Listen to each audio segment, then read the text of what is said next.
Hello everyone, channel में एक बार फिर से स्वागत है। बेसिक शिक्षा विभाग से संबंधित समस्त जानकारी के लिए आप हमारे चैनल से जुड़े रहें। चैनल से जुड़ने के लिए चैनल को सब्सक्राइब करें, साथ ही बेल आइकन दबाएं, जिससे कि आने वाली सभी वीडियो आप तक पहुंच सकें सबसे पहले। तो शुरू करते हैं आज का वीडियो। और आज की वीडियो में बताना चाहूँगा कि आपको जो ऑनलाइन सैलरी सितंबर माह से मिलनी है उसका फॉर्मेट क्या है, किस प्रकार से इसको हम अपने मानव संपदा पोर्टल पर देख सकते हैं कि हमारी सैलरी कितनी आ रही है, क्या उसमें टीडीएस कट रहा है, क्या एनपीएस कट रहा है, क्या उसमें हमारा एचआरए आ रहा है, क्या बेसिक पे है और क्या उसमें डीए मिल रहा है। तो ये सब कुछ आपको उसमें देखने को मिलेगा। तो शुरू करते हैं। सबसे पहले हम गूगल क्रोम को ओपन कर लेते हैं, जो हमारा सामने खुला हुआ है ये गूगल क्रोम। और गूगल क्रोम का ये सर्च बार है, इसमें हम मानव संपदा लिख करके सर्च कर लेते हैं। तो जैसे ही हम मानव संपदा लिख के इसको सर्च करते हैं, वैसे ही मेरे सामने इस प्रकार का एक इंटरफेस आता है। उसके बाद में जो पहला वाला लिंक है, इसको अब हम क्लिक करके ओपन कर लेते हैं। जैसे इसको ओपन करते हैं तो एक नया इंटरफेस यानी कि इस मानव संपदा पोर्टल का होम पेज आ जाता है। अब इस होम पेज को, ये मोबाइल व्यू में है, इसको हम डेस्कटॉप व्यू में बना लेते हैं। इसके लिए क्या करेंगे, ऊपर दिए गए 3 लाइनें राइट साइड पे जो 3 बिंदु दिए गए ऊपर, इसको क्लिक करते हैं और इसमें नीचे स्क्रॉल करने के बाद में डेस्कटॉप साइट ये लिख के आ रहा है, इस पर हम क्लिक कर देते हैं। इस पर क्लिक करते हैं, वैसे ही हमारा अब ये डेस्कटॉप साइट के रूप में आ गया। अब यहाँ से हम लॉगिन कर लेते हैं। ये लिखा है EHRMS लॉगिन, इसको लॉगिन पर क्लिक करते हैं। लॉगिन पर जब क्लिक करेंगे तो इसमें डिपार्टमेंट सबसे पहले सिलेक्ट करेंगे, चूँकि यहाँ पे बेसिक एजुकेशन है तो बेसिक एजुकेशन को सिलेक्ट कर लेंगे। उसके बाद यूजर ID यानी EHRMS कोड डालेंगे, पासवर्ड डालेंगे और कैप्चा कोड को फिल करने के बाद में लॉगिन करेंगे। तो देखते हैं। तो इस प्रकार से ये हम लॉगिन होने के बाद में अपने होम पेज पर आ गए हैं। मानव संपदा पोर्टल का जो हमारा होम पेज है उस पर आ गए हैं। इसमें सारा डिटेल दिया गया है और इसमें जो ग्रीन बॉर्डर है उसको हम देखते हैं। इस ग्रीन बॉर्डर में क्या क्या वाइट से लिखा हुआ है। सबसे पहले जनरल, दूसरा लीव मॉड्यूल, तीसरा ट्रांसफ़र मॉड्यूल, चौथा ACR और पेरोल और उसके बाद में सर्विस बुक। तो यहाँ पे चूँकि हमें सैलरी स्लिप चेक करनी है, सितंबर माह का जो पेमेंट आना है वो किस प्रकार से किस फॉर्मेट में आ रहा है उसको देखते हैं।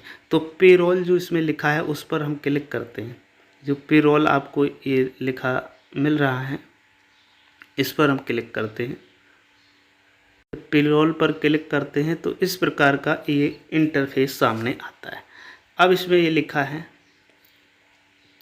Fill employ salary detail 2020, year लिखा है, मंथ लिखा है। अब मंथ हम इसमें सितंबर कर लेते हैं। तो इसमें सितंबर मंथ को हम सिलेक्ट करते हैं, कर लिया। अब इसके बाद में हम यहाँ पे सर्च कर देते हैं। तो जब सर्च करते हैं तो वहाँ यहाँ पे कौन कौन से बिंदु देखो आ रहे हैं। EHRMS कोड इसमें आएगा, एम्प्लॉय नेम, बी कोड, उसके बाद में प्रोग्राम, सब प्रोग्राम, बेसिक पे, other allowance, IT, EPF, bonus, absentee, net salary, account number और व्यू। इतने पॉइंट्स में हमारी सैलरी बनेगी। अब चूँकि मैं अतिरिक्त यानी कि अलग डिस्ट्रिक्ट से हूँ, अभी जो सैंपल के तौर पर लिया गया है वो कुछ डिस्ट्रिक्टों को चुना गया है, जिसमें लखनऊ भी शामिल है। तो हमने लखनऊ से जो सैलरी स्लिप किस प्रकार की निकली उसका फॉर्मेट हम आपको दिखा रहे हैं। जो हमारे साथी लखनऊ में हैं उनका एक फॉर्मेट जो इसका आया है। तो ये तो हमारा था, इसमें हमारे में कोई शो नहीं कर रहा है, क्योंकि मैं वहाँ से जिन जनपदों में इसको लागू किया गया अभी वहाँ से बिलोंग नहीं करता हूँ। तो देखते हैं किस प्रकार से ये ओपन होता है। तो इस प्रकार का ये सैलरी स्लिप आएगा। इसमें ऊपर लिखा है department of basic education Uttar Pradesh, Vidya Bhavan, Nishatganj, Lucknow, Uttar Pradesh, salary slip. इसमें नेम है, EHRMS कोड है, डेजिनेशन है और इसके बाद स्कूल का नाम है। ऊपर मंथ और ईयर दिया गया है, किस मंथ और किस ईयर का ये सैलरी स्लिप है।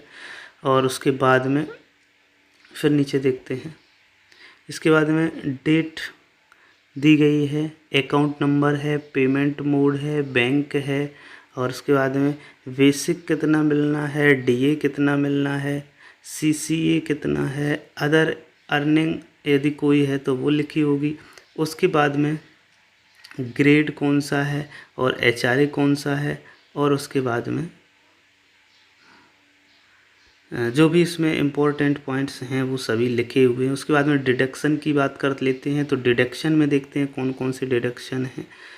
NPS का डिडक्शन का हो रहा है। इनकम टैक्स कितना कट रहा है, अभी 0 इसमें शो हो रहा है, इनकम टैक्स नहीं कट रहा है। और उसके बाद में इंश्योरेंस कितना कटता है, जो 87 रुपये कटता है वो इसमें शो हो रहा है। अदर एजुकेशन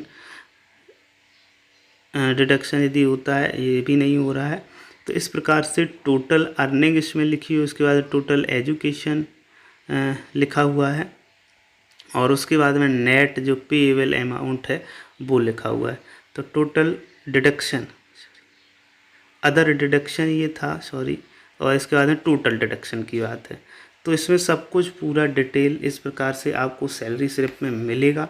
वो सितंबर माह से मिलना, लेकिन यदि आप लखनऊ या उसमें चयनित ज़िले के अंतर्गत आते हैं, जो ज़िले इसमें अभी चयनित किए गए हैं, जिनमें सैलरी को ऑनलाइन पेरोल के द्वारा देना निर्धारित किया गया है, तो आपको आसानी से ये देखने को मिल जाएगी। तो इस प्रकार से हमने आपको ये सैलरी स्लिप दिखाई। तो इसी प्रकार से आपको सभी को ये सैलरी स्लिप मिला करेगी, और उम्मीद करता हूँ ये सैलरी स्लिप आप आसानी से निकाल पाएंगे। यदि नहीं निकाल पाएंगे तो एक बार मैं फिर से मानव संपदा पे जाकर के आपको निकालना बता दे रहे हैं। चलिए एक बार फिर से सैलरी स्लिप किस प्रकार से हम लोग यहाँ से अपनी निकालें। ऑनलाइन सैलरी स्लिप जो पे रोल के द्वारा निकलनी है। तो ये जो पे रोल इसमें दिख रहा है, इसको हम क्लिक करते हैं, और जैसे ही पे रोल के क्लिक करेंगे तो इसमें 2 पॉइंट्स यहाँ पे खुल के आएंगे। पहला होगा बेसिक एजुकेशन, दूसरा होगा सैलरी स्लिप। तो यहाँ पे हम सैलरी स्लिप पर क्लिक करेंगे, और जैसे ही सैलरी स्लिप पर क्लिक करेंगे एक नया इंटरफेस आएगा इस प्रकार का। और इस इंटरफेस में क्या करना होगा, नीचे देखना होगा ईयर लिखा हुआ है, और उसके बाद में मंथ लिखा है, किस महीने का आपको सैलरी स्लिप अपना निकालना है। तो यहाँ से आप महीने को, उस मंथ को सिलेक्ट कर लेंगे। जैसे हम सितंबर माह का देखना चाहते हैं तो सितंबर का हमने सिलेक्ट कर लिया, और उसके बाद में सर्च कर देते हैं। और जैसे ही हम सर्च करेंगे वैसे ही मेरे सामने वो सैलरी स्लिप ओपन होकर आ जाएगी। तो करते हैं इसको सर्च। तो ये सर्च करने के बाद में ये सैलरी स्लिप ओपन होकर आ गई है। तो इस प्रकार के फॉर्मेट में आपको आपकी सैलरी प्राप्त होगी। इसमें पूरा डिटेल होगा, आपका नाम, EHRMS कोड, डिडक्शन, और स्कूल नेम होगा, अकाउंट नंबर भी होगा, ज्वाइनिंग डेट होगी, और उसके बाद में नेक्स्ट पेमेंट मोड, किस प्रकार से पेमेंट होना है, बैंक का नाम, और उसके बाद में अर्निंग कहाँ कहाँ से आपको अतिरिक्त अर्निंग हो रही है, सैलरी से अर्निंग हो रही है, उसके बाद में डिडक्शन कहाँ कहाँ कितना हो रहा है, वो सभी डिटेल आपको इस प्रकार से मिल जाएगा। तो उम्मीद करता हूँ ये वीडियो आपको पसंद आया होगा। यदि पसंद आया वीडियो को लाइक कर दें, चैनल को सब्सक्राइब कर लें, साथ ही बेल आइकन दबाएं, जिससे कि आने वाली सभी वीडियो आप तक पहुँच सके सबसे पहले।